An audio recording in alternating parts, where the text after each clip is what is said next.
Hello everyone, welcome to the topic on understanding the COVID-19 in Sibu.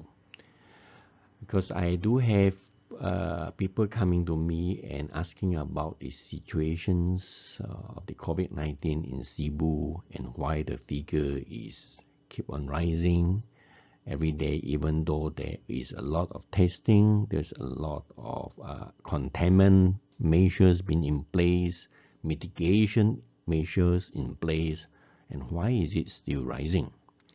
So with this, I shall do a following slides and explain to you the possible reasons for it. Now, some of you would like to know what is the reproductive number, or the R0 or R-naught as they call it, which is the rate of transmission of the virus from one person to another person. Okay, it can be 1 to 2 if the R number is 2. Okay, that means one infectious person will transmit it to 2 persons, and then the 2 persons, okay, will transmit it to further. Each one of them will transfer another 2 persons, so that in total that 2 persons will transmit to 4. So there will be an exponential number of increasing. So if you over time, this number can be very great if there is no intervention in. So for Sarawak, it is 1.06. It is slightly the higher one among the rest of the other states. Now, the average reproductive number in the world is between 2 to 2.9. Okay, that is the standard average number. Now, in some places, of course, it can be higher. Now, the higher the number, the more difficult it is to control. So, COVID-19 to be under control, the R number must be below 1, okay, in which Malaysia is not doing too badly.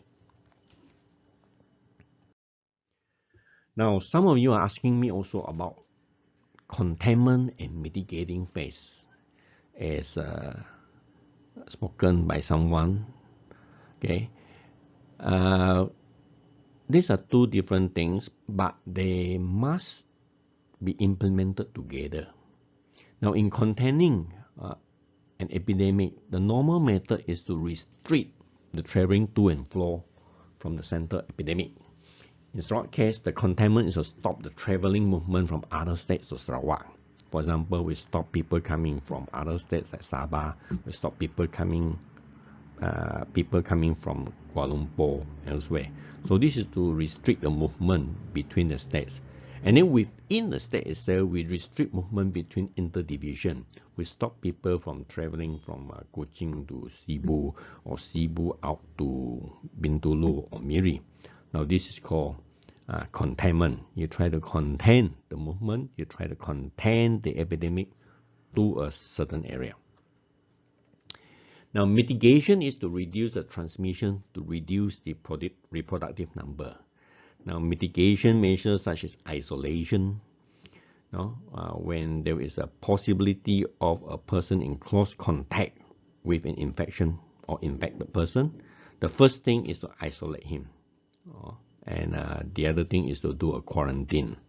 Okay, usually a lot of them, when they have no symptoms, and in order not to overcrowd the hospital, we do home quarantine.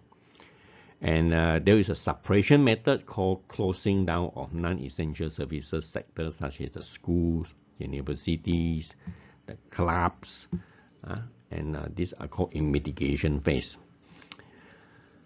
And there is also the protective measures or protective factors, which is the compulsory use of face masks, social distancing, sanitizing and hygiene in all the places like the banks, the markets, and so on, and also taking of temperatures.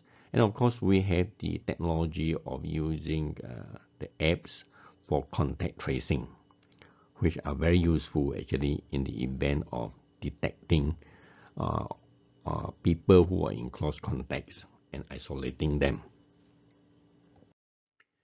Now, why are COVID-19 cases rising? Can be a number of factors. First, there is not enough testing, and which may be due to not enough RT-PCR machines, or not enough staff, or not enough staff to analyze the test.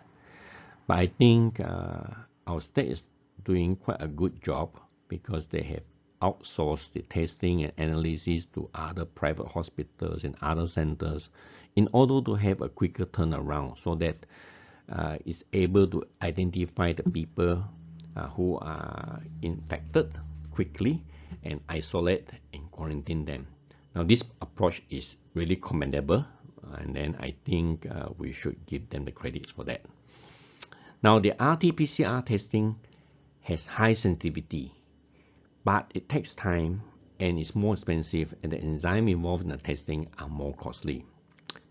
Antigen testing has low sensitivity, but has a shorter turnaround time and is cheaper.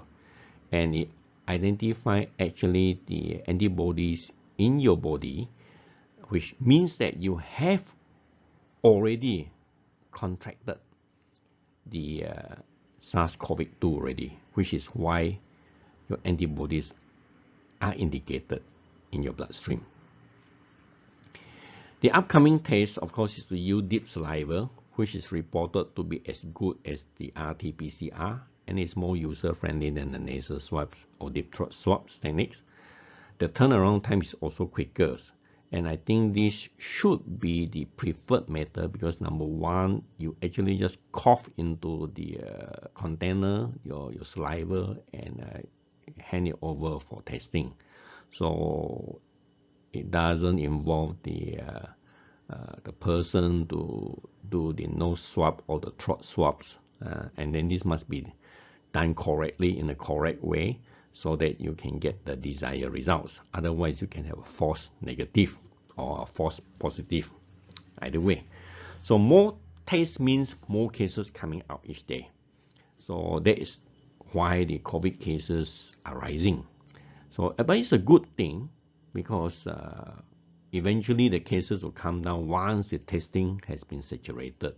So we are hoping that within 1 to 2 months, the test result should indicate this, that the cases are coming down. So there is no need to be alarmed on the cases that's rising, just because there are more cases being tested. Now, there's something about Sibu case because number one, especially initially when the cases started in the longhouse, I understand that it started from one super spreader returning to the longhouse for a funeral, and from there that is spread out. Because you have to understand, in the longhouse, there is no boundaries between the families. So a longhouse can have around maybe 300 families or so, or 200 families or so. So in that kind of environment, if there's a super spreader, the infectious rate is very high and also very fast. So you have one person infecting 40 or 50 at one time, and this 40, 50 over time will infect a few hundred within days, within 7 days or so. So that's why that spread is so quick. And from there, of course, it will spread to the market in the town area. And there's something unique about Sibu. In Sibu town, the urban area is highly populated by the Foochow clan. And there's something genetic traits about this race based on my diagnosis over the years from 1991 to 2021 among the Foochow clients that I have.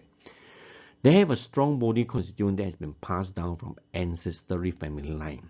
And one of the strong characteristics in these ancestry traits is that they are very resilient to infection and has high tolerance to toxin levels in the body.